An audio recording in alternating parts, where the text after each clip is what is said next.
अस्सलाम वालेकुम, मेरा नाम वाजिद अली है और आप लोग देख रहे हैं मेरा YouTube channel Wajid insight. I hope कि आप सब बिल्कुल खैरियत से होंगे। तो गाइज़, आज की इस वीडियो में मैं आपको ऑस्ट्रेलियन स्टूडेंट वीज़ा के लिए जो फाइनेंशियल रिक्वायरमेंट्स होती हैं और जो आपकी बैंक स्टेटमेंट होती है, यानी कि आपने कितना फ़ंड शो करना होता है, किस तरह करना होता है और अपने साथ साथ कौन से डॉक्यूमेंट्स प्रोवाइड करने होते हैं, तो आज की इस वीडियो में मैं सब के अबाउट ईच एंड एवरीथिंग बताने वाला हूँ। अगर आप मेरी इस वीडियो को कंप्लीट देख लेते हैं तो इंशाल्लाह आपके माइंड में बैंक स्टेटमेंट के लिए या फाइनेंशियल रिक्वायरमेंट्स के अबाउट कोई क्वेश्चन बाकी नहीं रहेगा। मैं इंशाल्लाह ईच एंड एवरीथिंग कवर करने वाला हूँ। ये वीडियो में भी थोड़ी सी लेंथी हो जाए तो इसलिए आपने इसको स्किप नहीं करना, आपने इस वीडियो को कंप्लीट देखना है। तो गाइज, आज की इस वीडियो के लिए हमारा 500 लाइक्स का टारगेट है, तो प्लीज़ जल्दी से मेरी इस वीडियो को लाइक कर दीजिए, मुझे सपोर्ट कीजिए। इसके अलावा अगर आपने अभी तक मेरे इस चैनल को सब्सक्राइब नहीं किया हो तो प्लीज़ चैनल को सब्सक्राइब कर लीजिए और इसके साथ बेल आइकन को प्रेस करके ऑल पे सेट कर लीजिए ताकि मेरे फ्यूचर में आने वाली तमाम वीडियोज़ की अपडेट आपको मिल सके। सब्सक्राइब ज़रूर कीजिएगा। तो गाइज़, जब भी कोई स्टूडेंट ऑस्ट्रेलिया के लिए अपना स्टूडेंट वीज़ा अप्लाई करता है तो स्टूडेंट वीज़ा की जो मेजर रिक्वायरमेंट्स हैं उसमें से फाइनेंशियल रिक्वायरमेंट भी एक है और ये बहुत ज़्यादा इंपॉर्टेंट है। यानी कि एम्बेसी आपसे ये डिमांड करती है कि अगर आप ऑस्ट्रेलिया में स्टडी करने के लिए आ रहे हैं तो आपके पास सफिशेंट फ़ंड्स होने चाहिए ताकि आप अपनी ऑस्ट्रेलिया में जो स्टडी है उसको फ़ंड कर सकें, अपनी स्टडी जो है उसको फुलफ़िल कर सकें। तो इसमें एक चीज़ इंपॉर्टेंट है, आपको अपने फ़ंड सिर्फ शो नहीं करने बल्कि आपकी उन फ़ंड तक जेन्युइन एक्सेस होनी चाहिए। आपने अपनी एक्सेस भी शो करनी है और इसके लिए आपने डॉक्यूमेंट्री एविडेंस एम्बेसी को प्रोवाइड करने हैं या अपनी यूनिवर्सिटी को प्रोवाइड करने हैं। तो सबसे पहले हम लोग ये देख लेते हैं कि अपने फंड शो करने कितने हैं, यानी कि आपकी बैंक स्टेटमेंट कितनी अमाउंट की होनी चाहिए। तो देखें, जो आपकी बैंक स्टेटमेंट है उसमें 4 थिंग्स इंक्लूड होती हैं। नंबर 1 आपकी ट्रैवल कॉस्ट होती है। देखें, अगर तो आप सिंगल एप्लीकेंट हैं, आपके साथ स्पाउस नहीं है या आपके साथ फैमिली नहीं है, आप प्राइमरी एप्लीकेंट खुद ही हैं और सिंगल एप्लीकेंट, तो उस सूरत में आपकी जो ट्रैवल कॉस्ट होगी वो 3000 ऑस्ट्रेलियन डॉलर है। तो फर्स्ट चीज़ जो है वो आपकी ट्रैवल कॉस्ट है, आप इसको ऐड कर लें 3000 ऑस्ट्रेलियन डॉलर पर पर्सन। अब आप मल्टीप्लाई कर लेंगे, जितने पर्सन होंगे उतनी आप इसमें ऐड कर लेंगे। उसके बाद जो सेकेंड चीज़ है आपकी बैंक स्टेटमेंट में ऐड होती है वो है आपकी ट्यूशन फ़ी। अब देखें, अगर तो आप अभी ऑफ़र लेटर के लिए अप्लाई करने लगे हैं और आपने यूनिवर्सिटी को अपने फ़ंड शो करने हैं आपकी जीटी की क्लियरेंस के लिए, तो उस टाइम आपको जो अपनी बैंक स्टेटमेंट शो करनी है उसमें आपने 1 साल की फ़ी शो करनी है। अब देखें, ऑन एवरेज ऑस्ट्रेलिया में एक सेमेस्टर की फ़ी है वो अराउंड $12,000 है, $13,000 है या कुछ यूनिवर्सिटीज़ में $15,000 है। ये फ़ी वेरी करती है यूनिवर्सिटी टू यूनिवर्सिटी और प्रोग्राम टू प्रोग्राम। तो अगर तो आप अपनी जीटी की क्लियरेंस के लिए आप फ़ंड शो करने लगे हैं, बैंक स्टेटमेंट शो करने लगे हैं, तो उस टाइम आपको पूरे 1 साल की यानी कि 2 सेमेस्टर की फ़ी शो करनी होगी। आपने उसको सम कर लेना है। अगर आपकी एक सेमेस्टर की फ़ी बनती है $12,000 तो आपने उसको मल्टीप्लाई कर लेना है 2 से और आपने $24,000 अपनी बैंक स्टेटमेंट में ऐड कर लेना है। फर्स्ट थिंग आपने ऐड की ट्रैवल कॉस्ट, उसके बाद आपने सेकंड चीज़ ऐड कर लेनी है आपकी ट्यूशन फ़ी 1 ईयर की यानी कि 12 मंथ की या 2 सेमेस्टर्स की। उसके बाद जो थर्ड थिंग है वो है आपकी लिविंग कॉस्ट। ऑस्ट्रेलिया में जो पर पर्सन के लिविंग एक्सपेंसेस हैं पर ईयर है वो है 21,041 ऑस्ट्रेलियन डॉलर पर ईयर। ये एक एप्लीकेंट के लिए। अगर तो आप सिंगल एप्लीकेंट हैं, आपके साथ आपकी फैमिली नहीं है, तो फिर आपने जस्ट $21,041 शो करने हैं अपनी बैंक स्टेटमेंट में। उसके साथ साथ अगर आपके साथ स्पाउस जा रहे हैं तो आपने उनके अलग से लिविंग एक्सपेंसेस ऐड कर लेने हैं और आपके स्पाउस के जो लिविंग एक्सपेंसेस हैं पर ईयर ऑस्ट्रेलिया में वो हैं $7,362 पर ईयर। इसके साथ साथ अगर स्पाउस के साथ साथ आपके बच्चे भी जा रहे हैं तो फिर आपके जितने डिपेंडेंट होंगे उनकी अपने स्कूल, अगर वो स्कूल गोइंग है, उनकी एज स्कूल गोइंग है, तो फिर आपने उनकी एजुकेशनल फ़ी भी ऐड कर लेनी है जो कि अराउंड $8,000 है। मैं अगर आपको एग्जैक्ट आपके डिपेंडेंट की स्कूल की फ़ी बताऊं पर ईयर की तो वो है $8,296 ऑस्ट्रेलियन डॉलर। तो इस लिहाज से जितने आपके डिपेंडेंट होंगे आपने इस फ़ी को भी मल्टीप्लाई कर लेना है। तो अब अगर मैं इसको सम अप करूं कि आपकी बैंक स्टेटमेंट में क्या क्या चीज़ें इंक्लूड होंगी, तो आपकी बैंक स्टेटमेंट में 4 थिंग्स इंक्लूड होंगी। सबसे पहले आपकी ट्रैवल कॉस्ट होनी है जो कि होनी है 3000 ऑस्ट्रेलियन डॉलर। उसके बाद आपकी ट्यूशन फ़ी है जो कि आपने देख लेनी है आपकी कितनी है। अगर तो आपने जीटी के लिए अपनी बैंक स्टेटमेंट शो करने लगे तो आपको 1 साल की ट्यूशन फ़ी शो करनी है और अगर आपने वीज़ा फाइल करना है और आप उसके लिए बैंक स्टेटमेंट शो करने लगे हैं तो फिर आपको 1 सेमेस्टर की फ़ी शो करनी है क्योंकि 1 सेमेस्टर की फ़ी आपने ऑलरेडी यहाँ से पे कर दी है।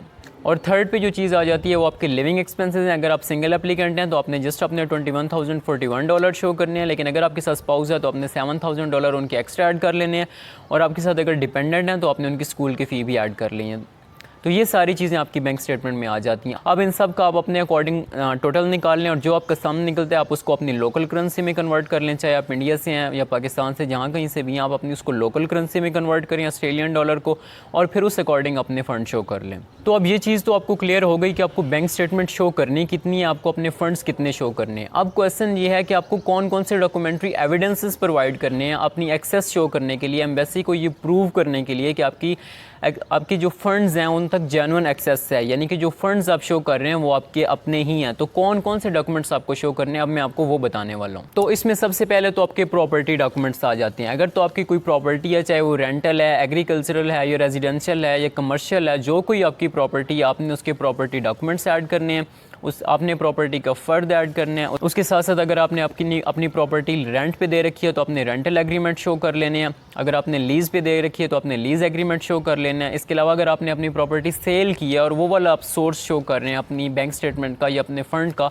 तो फिर अपने सेल एग्रीमेंट जो है वो शो कर लेना है। उसके साथ साथ अगर कोई आपकी प्रॉपर्टी है और आप जस्ट उसको अपनी प्रॉपर्टी दिखा रहे हैं तो फिर आपने अपनी प्रॉपर्टी की एवोल्यूशन भी दिखानी है। आपने अपनी प्रॉपर्टी की एवोल्यूशन रिपोर्ट भी साथ अटैच करनी है। और जब आपने ये वाली सारे प्रॉपर्टी के आप डॉक्यूमेंट्स अटैच कर लेंगे तो उसके साथ साथ आपने अपनी एनुअल इनकम भी शो करनी है कि आपकी ये जितनी प्रॉपर्टी है या आपका जितना बिजनेस है, अगर कोई आपका बिजनेस है तो आपने उस बिजनेस के एविडेंस भी प्रोवाइड करने हैं।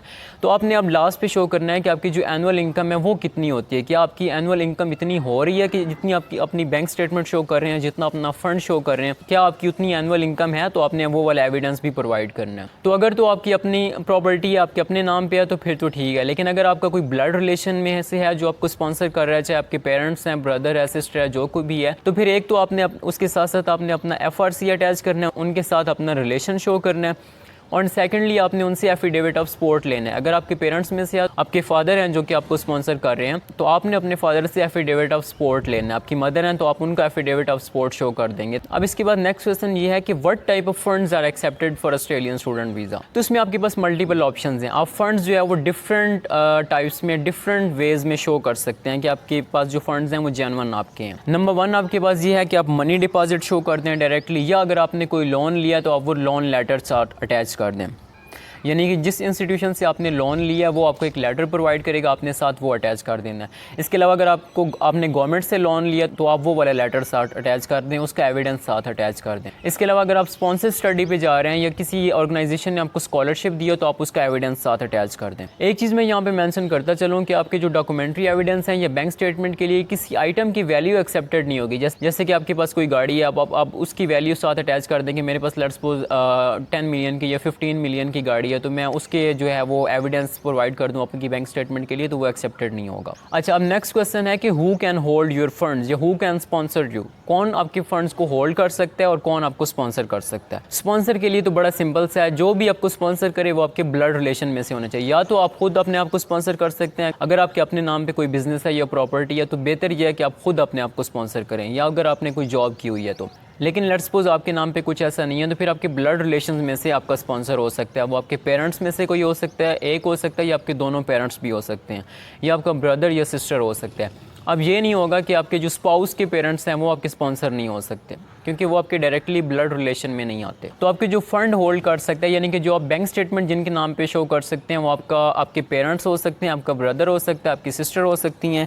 और इसके अलावा जो आप अपने स्पाउस के नाम पे भी अपने फ़ंड शो कर सकते हैं, यानी आपके हस्बैंड या अपनी वाइफ के नाम पे भी अपने जो फंड्स हैं उनको अपनी बैंक स्टेटमेंट जो है उसको शो कर सकते हैं। इसके अलावा अगर आप जॉब होल्डर हैं तो आप अपनी सैलरी स्लिप शो कर सकते हैं, या अपने पेरेंट्स की सैलरी स्लिप्स शो कर सकते हैं। अगर आपके दोनों पेरेंट्स एम्प्लॉयड हैं तो आप उन दोनों की सैलरी स्लिप्स को कंबाइंड और उनके प्रॉपर एविडेंस के साथ वो भी शो कर सकते हैं। ये भी ऑप्शन आपके पास अवेलेबल है। तो इसमें आपको उनकी सैलरी स्लिप शो करनी होगी और आपको टैक्स असेसमेंट दिखानी होगी, और उस सैलरी स्लिप से ये शो होगा उन्हें कि आपकी एनुअल इनकम कितनी है।